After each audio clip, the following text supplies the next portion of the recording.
naxariis iyo nabadgelyo dushaada ha ahaato. Maxaa ka taqaanaa dabanka dagaalyahan ee ugu caansan oo hogaamiyey ciidamada muslimiinta, soona hooyay guulo taariikhda galay, furtayna dhulal badan? Inta aan u gudagelin mawduuceena, marka hore janaalka sabskraib noo dheh, muuqaalkana laag noo saar, haddii aad awoodina noo shargaray. Mahadsanid. Nambarka 10aad, Maxamed binulqaasim wuxuu ka mid yahay hogaamiyaashii ugu da'da yaraa ee hogaamiya ciidamada muslimiinta, kuwaasoo furtay magaalooyin badan. Wuxuu ku dhashay magaalada Taa'if sanadkii 72 ee Hijriga, wuxuuna ka dhashay qoys caan ah oo lagu magacaabi jiray Maxamed binulxakam. Sanadkii 75 ee Hijriga, Xajaaj bin Yuusuf waxaa loo magacaabay waaliga dalka Ciraaq, isagana wuxuu adeerkiisa Qaasim u magacaabay waaliga magaalada Basra. Maxamed wuxuu u wareegay magaalada Basra. Xajaaj bin Yuusuf wuxuu dhisay magaalada lagu magacaabo Waasit, taas oo ka dhigay xero ciidan. Maxamed wuxuu qaatay tababar ciidan ilaa uu ka noqdo hogaamiye isagoo aan gaarin da'da 17 sano. Sanadkii 9aad ee Hijriga, burcad badeed ka timid magaalada Dibaal oo hoos tagta boqortooyadii Rajaa Taahir waxay gacanta ku dhigeen 18 markab iyo wixii saarnaa, oo ay ku jiraan gabdho. Gabar ka soo jeeda reer Banu Yarbuuc ayaa ku qaylisay, waa xajaajaah, waa xajaajaah, waxaana fariinteeda maqlay Xajaaj bin Yuusuf. Xajaaj wuxuu isku dayay inuu ku soo furto maraakiibta wadahadal, laakiin boqorka Rajaa Taahir wuu ka cudur daartay, wuxuuna sheegay in aanu xukumin burcad badeedkii afduubtay maraakiibta. Xajaaj wuxuu diyaariyey ciidan, wuxuu hogaamiye uga dhigay Cabdullaahi bin Nahbaan, wuxuuna ku shahiiday dagaalka. Haddana wuxuu diray ciidan kale, wuxuu u dhiibay Nabiil bin Dahfa al-Bajali, isagana wuu shahiiday. Xajaaj wuu ka xanaaqay jabka soo gaaray ciidamadiisa, wuxuu diyaariyey ciidamo tiro badan si uu u furto wadamada la isku oran jiray Bilaadu Sand oo hadda ah dalalka Bakistaan iyo Indiya, wuxuuna ciidamada hogaamiye uga dhigay Maxamed binulqaasim. Maxamed wuxuu dhaqaajiyey ciidamadiisa oo gaarayay ku dhowaad 20,000 oo dagaalyahan. Ciidamada waxay ka gudbeen dalka Iiraan. Markuu gaaray Bilaadu Sand, wuxuu bilaabay inuu furto magaalooyin badan. Kadib wuxuu u ruqaansaday magaalada Tabriid oo hadda loo yaqaano Karaaji. Wuxuu qotay dhufaysyo. Wuxuu isku diyaariyey inuu wajaho ciidan gaaraya 50,000 oo dagaalyahan oo uu hogaaminayay Rajaa Taahir. Dagaalka wuxuu ka dhacay meel lagu magacaabo Masiiriya sanadkii 92 ee Hijriga. Waxaa dagaalka ku guuleystay Maxamed iyo ciidamadiisa. Waxaa halkaas lagu dilay boqorkii Bilaadu Sind. Waxaa gacanta lagu dhigay caasimadooda. Markay Karaaji gacanta muslimiinta soo gashay, wuxuu u dhaqaaqay magaalada Mumbai. Wuxuu furtay magaaladaasi sanadkii 95 ee Hijriga, wuxuuna dilay boqorkii magaaladaas oo lagu magacaabi jiray Dawhar. Sidoo kale wuxuu furtay gobolka Punjab iyo Maltan. Wuxuu noqday ninkii diinta Islaamka gaarsiiyey wadamada Bakistaan iyo Indiya. Nambarka 9aad, Taariq bin Ziyaad waxa uu ka mid ahaa ragga geesimada ay taariikhda sida aadka ah u xustay. Sidoo kale waa ninka lagu magacdaray biyo-xireenka u dhexeeya qaaradaha Yurub iyo Afrika. Muusa ibnu Nasiir oo ka mid ah hogaamiyaasha boqortooyada Umayyadeed ayaa waxa uu diyaariyey qorshe lagu furanayo Andalus. Sanadkii 92 ee Hijriga, waxaa dhaqaaqay ciidan ka kooban 7,000 oo askari, waxaana hogaaminayay Taariq bin Ziyaad. Ciidankii muslimiinta waxa ay ka gudbeen biyo-xireenka Taariq bin Ziyaad, kadib waxa ay degeen jasiirad lagu magacaabo Jasiiradda Cagaarneed. Halkaasna waxa ay kula kulmeen ciidanka koonfurta Andalus, kuwaas oo ilaalo u ahaa ciidankii Kirishtaanka ahaa ee halkaasi joogay. Dagaalyaad kadib, wuxuu ka tallaabsaday ciidamadii gaalada ee halkaasi joogay. Hogaamiyaha ilaalada ayaa fariin degdeg ah u diray nin lagu magacaabo Rodrigo oo ahaa boqorkii jasiiradda Iberian, wuxuuna ku yidhi sida tan: ina soo gaar, waxaa inoo yimid qoom aan garanayn halka ay ka yimaadeen, dhulka miyay ka soo baxeen mise cirka ayay ka soo degeen. Rodrigo waxa uu maqlay in muslimiinta ku wajahan yihiin magaalada Qurtuba. Wuxuu si degdeg ah ku tagay magaalada Tulayda. Waxa uu soo diray ciidan uu hogaaminayo wiil ay walaashiisa dhashay oo lagu magacaabi jiray Benko si uu uga hortago ciidamada muslimiinta. Benko isaga iyo muslimiinta waxa ay ku kulmeen jasiiradda cagaarneed. Mar walba ay kulmaan, isaga ayaa guuldarrada dhabarka loo saari jiray. Ugu dambeyn, halkaas ayaa lagu dilay Benko. Rodrigo oo ahaa boqorkii Visigoths waxaa gaaray fariintii ay wadeen ciidamadiisa ku soo jabay dagaalka. Intaas kuma uusan waana qaadan ee kibirkiisa ayuu ku sii socday, wuxuuna diyaariyey ciidan dhan 100,000 oo askari. Isaga ayaana markan hogaaminayay ciidanka. Wuxuu ka soo baxay waqooyiga, wuxuuna yimid koonfurta isaga oo raadinaya Taariq bin Ziyaad. Taariqna wuxuu fariin u qoray Muusa ibnu Nasiir oo uga codsanayay ciidamo dheeraad ah. Wuxuu u soo diray 5,000 oo askari. Tirada ciidamada muslimiinta markaa waxay gaartay 12,000 oo askari. Taariikhdu markay ahayd 28 bisha Ramadaan sanadkii 92 ee Hijriga ayay labada ciidan iska qaadeen. Halkaas waxaa ku dhex maray mid ka mid ah dagaalada ugu waaweyn caalamka. Waxaa halkaas lagu dilay ninkii kibirka badnaa ee Rodrigo ahaa. Taariikhyahanada qaar waxay sheegayaan in uu goobta isaga cararay oo isqariyay. Halkaas ayuu ku dambeeyay warkiisa. Ciidamada muslimiinta waxay la wareegeen dhulka Andalus. Lambarka 8aad, Alba Arsalan. Maxamed Alba Arsalan geerida adeerkiisa Artugrul kadib ayuu qabtay maamulka dowladda Salaajiqada. Wuxuu ahaa suldaan taariikh wanaagsan, dadkiisa u dhimriya, deeqsi ah oo naxariis badan, fuqaradana u jilicsan, ehelkiisa asxaabtiisana baari u ah.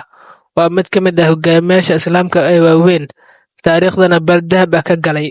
Dowladda uu dhisay Sultaan Artugrul Bey waxaa dhaxlay wiil uu adeer u ahaa oo lagu magacaabo Suldaan Alba Arslan.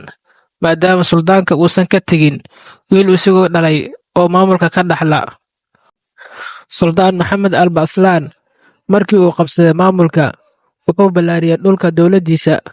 Xuduudaha dowladdiisa ayuu ka nabadgeliyay dowladaha Yurub, kadibna wuxuu u jeestay dhanka galbeedka si uu dowladaha Kiristaanka ugu soo daro xukuumaddiisa. Wuxuu furasho ku bilaabay dhulalka Georgia iyo Armenia. Dhul ballaarsigaasi uu sameeyey suldaanka waxaa dhibsaday boqorka Rome oo lagu magacaabi jiray Roman Diojan. Boqorka Rome wuxuu diyaarsay ciidan tiro badan oo gaaraya 200,000 oo askari. Wuxuu ka soo baxay Constantinople oo ahayd caasimada dowladdiisa, isagoo yaqiinsan in uu ka guulaysan doono ciidamada muslimiinta. Wuxuu yimid meel lagu magacaabo Maladikr oo isu diyaariyeen ciidamada muslimiinta. Suldaan Alba Arslan wuxuu arkay ciidamo tiro badan halka ciidankiisa ay ahaayeen 15,000 oo keliya. Suldaanka wuxuu isku dayay inuu wadahadal la sameeyo Romanos oo ahaa boqorka Rome, balse Romanos wuu diiday codsigaasi. Isagoo kibir iyo isla weyne ay ka muuqato, yaqiinsana inuu guulaysan doono, ayuu dalbaday heshiiska inuu ka dhaco magaalada Roy oo ahayd caasimada dowladda Salaajiqada. Alba Arslan wuxuu go'aan ku gaaray inuu la dagaalamayo gaaladii Rome, isagoo ku dhiirigeliyay ciidamadiisa sabar iyo dulqaad inay la yimaadaan. Suldaan Alba Arslan wuxuu diyaariyay qorshe dagaal oo cajiib ah. Xamaasad iyo nafurnimo ayuu ku iftiimiyey qalbiyada ciidamadiisa. Markuu dagaalka bilowday, libaaxyada muslimiinta sida libaax careysan ayay u ugaadhsadeen ciidamada Roomaanka. Dil iyo dhaawac ayay isugu dareen. Waxyar kadibna ciidamada muslimiinta waxa ay soo hooyeen guul weyn. Meydadkii ciidamada Kirishtaanka waxa ay buux dhaafiyeen barxadda dagaalka. Ciidanka muslimiinta waxay gacanta ku soo dhigeen boqorkii Kirishtaanka ee Romanos. Waxaa loo keenay Suldaan Alba Arslan. Suldaanka ayaa iska fasaxay Romanos kadib heshiis uu kula galay, kaas oo ah inuu bixiyo madax furasho iyo inuu soo fasaxo qof walba oo Muslim ah oo ku xiran dhulka gaalada, iyo heshiis xabad joojin oo socon doonta 50 sano. Lambarka 7aad, Qutayba bin Muslim al-Baahili waa mid ka mid ah halyeeyada muslimiinta u soo hooyay guulo la taaban karo, waana halyeygii furtay Aasiyada Dhexe. Shaqada dagaalka wuxuu bilaabay sanadkii 86 ee Hijriga. Waaliga gobolka Khuraasaan, Al-Mulhib bin Abi Sufra wuxuu arkay Xajaaj bin Yuusuf al-Thaqafi oo diyaarinaya ciidan cusub, wuxuuna hoggaan uga dhigay Qutayba bin Muslim. Khaliifkii muslimiinta ee xilligaasi, Cabdulmalik bin Marwaan, wuxuu Qutayba u magacaabay waaliga magaalada Rayi sanadkii 86 ee Hijriga, kadibna wuxuu u sii magacaabay inuu waali ka noqdo gobolka Khuraasaan kadib markii uu geeriyooday Mulhib bin Abi Sufra. Markii xilkaas loo magacaabay, wuxuu si degdeg ah ku bilaabay inuu furto wadamada dhaca Aasiyada Dhexe si uu diinta Islaamka u gaarsiiyo. Wuxuu qabsaday Tajikistan, sidoo kale wuxuu qabsaday magaalada Bukhara iyo wixii ku hareersanaa sanadkii 9aad ee Hijriga.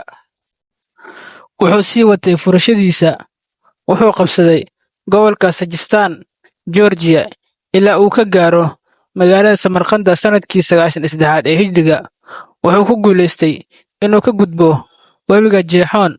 Wuxuu la wareegay wixii webiga hareerihiisa ahaa oo magaalooyin ah. Wuxuu galay dhulka Shiinaha, wuxuu qabsaday magaalada Kashgar, wuxuuna ka dhigtay xarun, waana meesha ugu dambeysa oo ay ka gaareen ciidamada muslimiinta Aasiyada Dhexe. Nambarka 6, Salaaxuddiin al-Ayyuubi. Sanadkii 532 ee Hijriga, magaalada Tikriit oo ku taala xilligan dalka Ciraaq, waxaa ku dhashay wiil lagu magacaabay Yuusuf bin Ayyuub, waana Salaaxuddiin al-Ayyuub, waxaana lagu barbaariyey barbaarin Islaameed. Bartamaha qarnigii 12aad, khilaafada Cabbaasiyiinta ayaa u qabsantay dowlado yaryar, waana xilligii Salaaxuddiin al-Ayyuubi uu soo shaacbaxay. Faatimiyiinta oo ahaa qolo Shiica ah waxa ay qabsadeen maamulka Masar, iyaga oo samaystay dowlad gooni ah. Masar waxa ay martigelisay kacdoono fara badan, kuwaasoo u dhexeeyay dad kala mabda' ah iyo fikir duwan. Nuuraddiin Maxamuud oo ahaa amiirka dowladdii Zinkiyiinta, markuu arkay dhibaatada ka jirta Masar una fiirsaday damaca boqorka Baytulmaqdis ee Kirishtaanka ahaa, ayuu Masar u diray ciidan uu hogaamiye uga dhigay nin lagu magacaabi jiray Asaduddiin Shirkow, wuxuuna ahaa adeerka Salaaxuddiin. Waxa uuna garab uga dhigay Salaaxuddiin al-Ayyuubi. Saliibiyiintii Kirishtaanka ahaa markii ay ogaadeen ciidanka uu Nuuraddiin soo diray, ayay isaga carareen Masar. 2 bil kadib, Salaaxuddiin ayaa loo doortay wasiirka koowaad ee khaliifkaasi ku xigi doono. Inkasta oo ay jireen shirqoole loo maleegay Salaaxuddiin, laakiin Salaaxuddiin ayaa shirqooladaasi ka badbaaday. Sanadkii 569 ee Hijriga, waxaa dhintay Nuuraddiin Maxamuud Zinki oo ahaa amiirka dowladda Zinkiyiinta. Waxaa qarka u saarneed inay burburto dowladdaasi. Salaaxuddiin ayaa u istaagay markaas inuu booskaasi buuxiyo, sidoo kalena soo celiyo wadajirka iyo midnimada. Salaaxuddiin wuxuu dagaallo fara badan la galay saliibiyiinta Kirishtaanka ahaa oo markaas gacanta ku hayay Baytulmaqdis, wuxuuna aasaasay dowladdii Ayyuubiyiinta.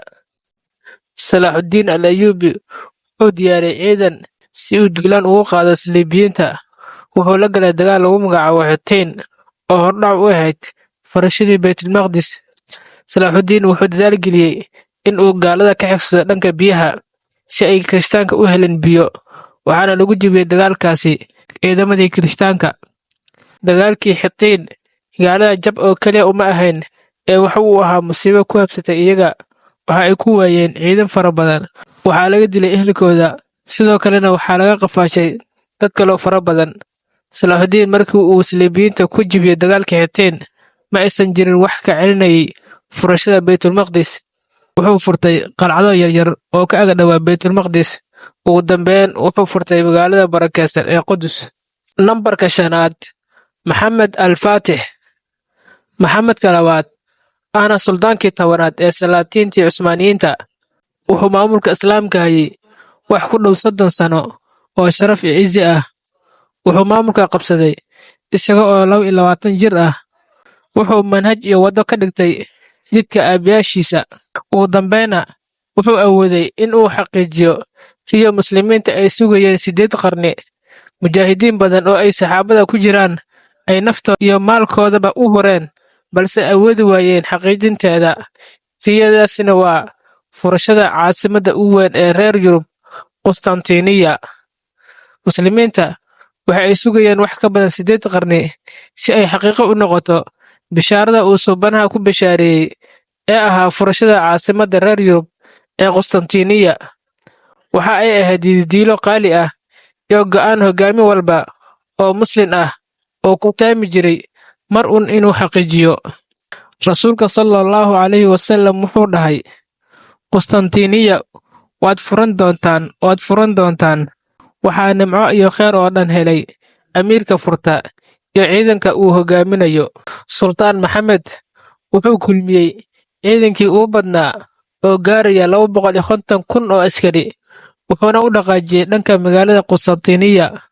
Ugu dambeyn, waxaa bilowday dagaal la isku adeegsaday hubka noocyadiisa kala duwan. Ciidankii Byzantiniyiinta waxa ay juhdi iyo dadaalba geliyeen sidii ay u badbaadin lahaayeen magaaladooda. Waxa ay buux dhaafiyeen dhufaysyada magaalada 21-ka Jamaadul Awwal sanadkii 857 ee Hijriga. Geesyadii Islaamka waxa ay gudaha u galeen magaalada Qustantiniya.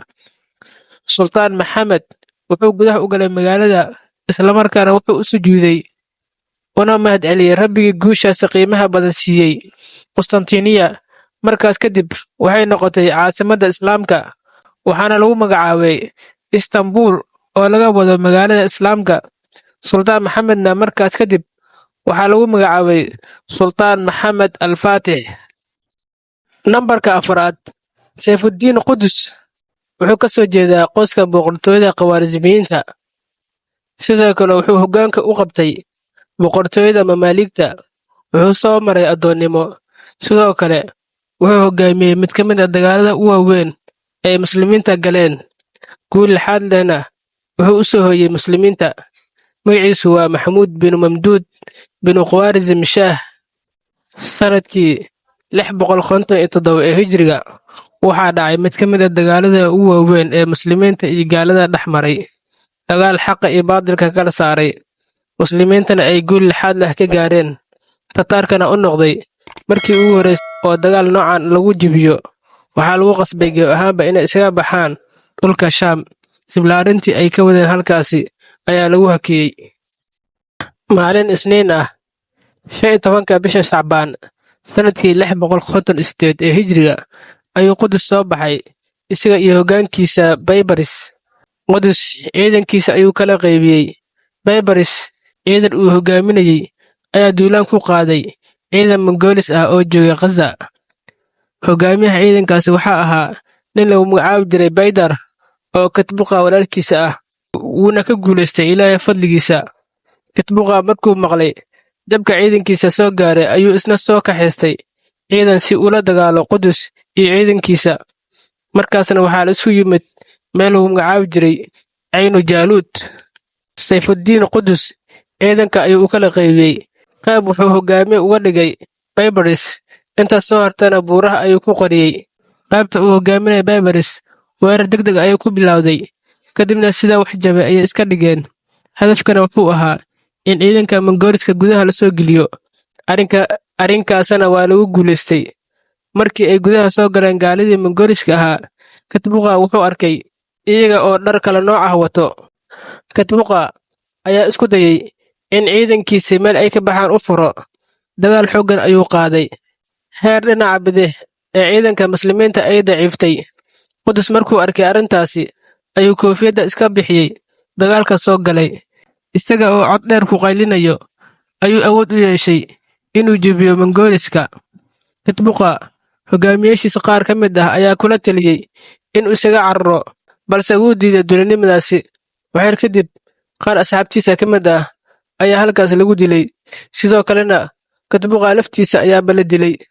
Jabkaas kadib, Mongoliskii joogay dhulka Shaam iyagana meesha ayay iskaga carareen. Natiijada dagaalkaasi waxa uu noqday in la mideeyey Shaam iyo Masar oo hal dowlad laga dhigay. Taasna Muslimiinta waxay u ahayd guul aad u weyn.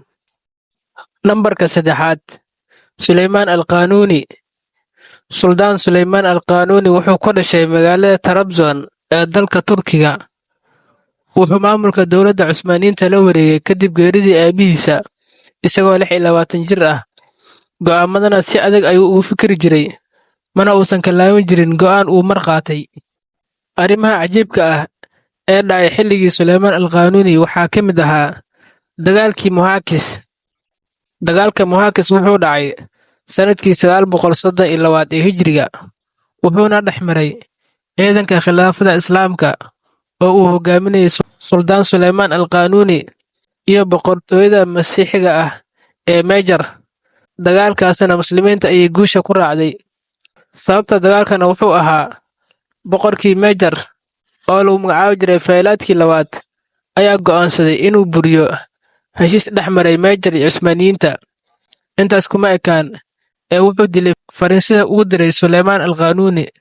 Waxaa dagaalkaasi jab xooggan kala kulmay ciidankii gaalada oo badankood halkaas ku dhammaaday.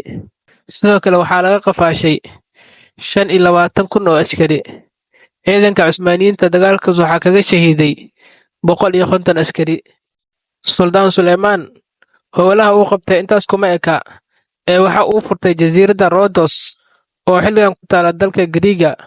Jasiiraddana waxay ahayd jasiirad foodo badan, waxaana deganaa ciidanka Qadiis Yohanna. Ciidankaasi waxa ay waddada u geli jireen Muslimiintii Turkada ee xajka aadi jirtay. Intaa waxaa sii dheeraa in dhibaatooyin u geysan jireen badmeelaynada Cusmaaniyiinta. Suldaan Suleymaan waxa uu dhintay 7 bishii Sebtembar sanadkii 1566 ee miilaadiga, isaga oo go'doon ku hayay magaalada Sitwar. Si caadi ah ayuuna u dhintay. Suldaanka dardaarankiisa waxa uu ahaa markii la aasayo in la aaso sanduuq. Markii uu dhintay ee la rabay in sanduuq lala aaso ayay culammada diideen. Markaasna waxaa loo sheegay dardaaranka suldaanka inuu yahay. Culammada ayaa arrinkaas ku weeraray, waxa ayna go'aamiyeen in sanduuqa la furo. Markii la furo sanduuqa, waxaa lagu arkay fadwooyinka ay siin jireen culammada. Nambarka 2, Al-Xaajib al-Mansuur. 25 sano oo dagaal ah, weligiis dagaal laguma jibin. Xilligiisa wuxuu afka dhulka u daray reer Yurub. Wuxuu ku qasbay inay jizyad bixiyaan iyaga oo dulaysan. Markii uu dhintay, reer Yurub oo dhan ayaa ku farxay geeridiisa. Waa geesi aan weligiis dagaal lagu jibin. Wuxuu galay 54 dagaal. Magaciisana waa Maxamed bin Abi Caamir. Wuxuu waqtigiisa ku qaatay jihaad uu kula jiray Kirishtaanka. Maamul wanaaggiisa iyo siyaasaddiisa toosan ayuu Andalus ku gaarsiiyey waqtigeedii ugu wanaagsanaa. Duulaannada ugu waaweyn ee uu Xaajib al-Mansuur qaaday waxaa ka mid ahaa duulaanka magaalada Santiyaqab ama Qadiis Yacquub. Magaaladaas waxay ku taalay waqooyi galbeed ee jasiirad u ekaha Alberia. Dhulka Andalusna aad ayay uga fogeed, saas darteedna ma jirin cid gaartay halkaasi Xaajib al-Mansuur ka hor. Magaaladana waxay ahayd magaalo Kirishtaanka agtooda xurmad ka leh. Waddamo badan ayay isaga iman jireen si ay u soo booqdaan qabriga Qadiiskaas Yacquub ah.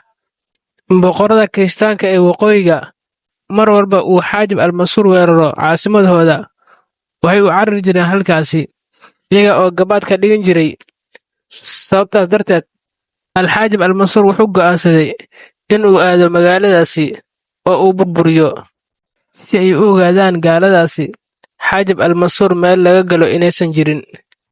Sanadkii 378 ee Hijriga, xilliga xagaaga, waxaa duulaankii 48 ee uu hogaaminayo Al-Xaajib al-Mansuur, isaga oo ku wajahan magaalada Santiyaqab. Buuraha ayuu jid ka furtay ilaa uu gaaray magaalada, isagoo gacanta ku dhigay dhammaan meelihii uu soo maray, kana soo qaniimaystay hanti badan. Magaaladii Santiyaqab wuxuu ugu tagay iyadoo cidlo ah iyo nin Kirishtaan Suufi ah oo dul fadhiyo qabriga Qadiiska. Wuxuu weydiiyey sababta uu meesha u joogo. Wuxuu yidhi, waxaan wehelinayaa Yacquub. Markaas ayuu amray in uu meesha isaga tago isagoo aan la taaban. Wuxuu amray in la burburiyo dhufaysyada iyo qalcadaha magaalada. Sidoo kale wuxuu amray in la taaban qabriga Qadiiska. Xaajib wuxuu tegay xeebta isagoo aan cidna hor istaagin. Kadib ayuu iska soo laabtay markii uu soo qaniimaystay. Muslimiintana wuxuu ugu bishaareeyey furashada magaaladaasi. Nambarka 1, Khaalid bin Waliid. Hogaamiye dagaaleed, midkii ugu weyn ee soo mara taariikhda bani'aadamka oo idil. Hogaamiyaha ugu caqliga badan, uguna qorsheynta badan, uguna xeelada badan, isaga hortiisa ma jirin, gadaashiisana ma imaan hoggaamiye kulansaday dhammaan tilmaamahaasi. Ma jiro hoggaamiye lala barbar dhigi karo. Wax ka badan 100 dagaal ayuu galay, noloshiisana hal dagaal laguma jebin. Ruum iyo Furus oo awooddooda dhan adeegsanayo ayuu ka adkaaday. Argagax xooggana qalbigooda ku beeray. Sheegidda magaciisa oo keliya ayay la argagixi jireen cadowgiisa. Waa seef uu Alle duldhigay gaalada. Waxa uu ku dhashay magaalada Maka sanadkii 592 ee miilaadiga. Khaalid dagaalkii Badar ma uusan ka qayb galin sababtoo ah ma uusan joogin oo waxa uu ka maqnaa Shaam, balse waxa uu ka qayb galay dagaalkii Uxud. Waxa uuna ku lahaa kaalin muuqata. Isaga ayaa sabab u ahaa in muslimiinta lagu jibiyo dagaalkaasi. Khaalid waxa uu soo islaamay sanadkii 8 ee Hijriga ka hor furashadii magaalada Maka. Xilligii uu noolaa Nebiga sallallahu calayhi wasallam wuxuu galay dagaal fara badan. Tusaale buuxna waxaa kugu filan dagaalkii Mu'ta, heer uu Nebiga sallallahu calayhi wasallam ku magacaabay seef ka mid ah seefaha Alle uu duldhigay gaalada. Khaalid bin Waliid wuxuu ka mid ahaa ciidankii muslimiinta ee ka baxay magaalada Madiina. Ciidankaas oo tiradooda gaaraysay 3,000 oo askari, kuwaas oo wajahay 200 oo kun oo askari. Hoggaamiyaha koowaad ee dagaalka wuxuu ahaa Zayd bin Xaaris. Haddii la dilana Jacfar bin Abi Taalib, haddii la dilana Cabdullaahi bin Rawaaxa. Saddexdaba waa la dilay. Kadib muslimiinta waxay Khaalid u doortay inuu hoggaamiyo dagaalka. Khaalid markuu qabtay hoggaanka ciidanka wuxuu dagaalamay dagaal qaraar oo aad u xamaasaysan. Maalinkii oo dhan ayuu dagaalka socday. Markii habeenkii la gaaray, qoraxdiina qarsoontay, ayuu ka faa'iidaystay Khaalid fursaddaasi weyn. Wuxuu isbeddel ku sameeyey ciidanka. Kuwii midigta ka dagaalami jiray ayuu bidix geeyey, kuwii bidixna midig ayuu geeyey, kuwii dhexdana hore ayuu geeyey. Inta uu nidaaminta ciidanka ku jirayna wuxuu sameeyey wareeg iyo buuq si cadowga u maleeyaan in gurmad soo gaaray. Marka uu waaga baryey, labadii ciidanna ay is hor istaageen, ayaa gaaladii waxay arkeen weji cusub oo aysan markii hore arki jirin. Markaasna waxa ay aamineen in gurmad cusub uu u yimid. Hoggaamiye Khaalid isagana qayb ayuu ciidanka dagaalka uga saaray. Sidaas ayuuna Khaalid ku awooday in uu ciidanka uga saaro dhibka iyaga oo aan wax jab ah soo gaarin. Qalbiyada cadowgana argagax ku abuuray, oo xitaa gaaladii waxay awoodi waayeen in ay soo dabagalaan ciidankaasi tirada yar. Khaalid bin Waliid iyo ciidankiisa waxa ay gaareen magaalada Madiina. Waxaa soo dhaweeyey Nebiga sallallahu calayhi wasallam iyo muslimiinta.